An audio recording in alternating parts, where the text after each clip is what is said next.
Our next example comes from section 2.2, the square root of a function. So in this section 2.2, we'll be given a function, and the example I've chosen is a nice simple linear function. Y equals f of x equals 2x minus 4. So y-intercept of negative 4, 1, 2, 3, 4. A slope of 2, so up 2 over 1, up 2 over 1, and we can draw kind of a very rough line there. But there's our y equals f of x. Now our job is to draw and describe kind of y equals the square root of f of x.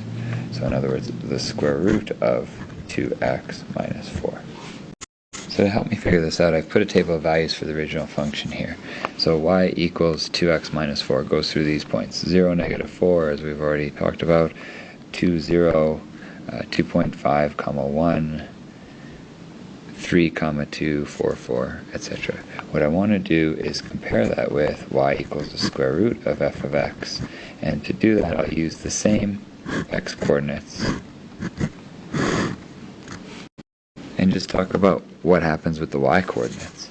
If I try doing the square root of negative 4, I get error of some kind, error undefined. You can't graph it, there's no point there. The square root of 0 is still 0. The square root of 1 is still 1. The square root of the square root of 2 is root 2. You could do that in decimals, not a very nice number, 1.4, decimal. Square root of 4 is 2. So it gives me some points that I'm going to be able to put on the graph.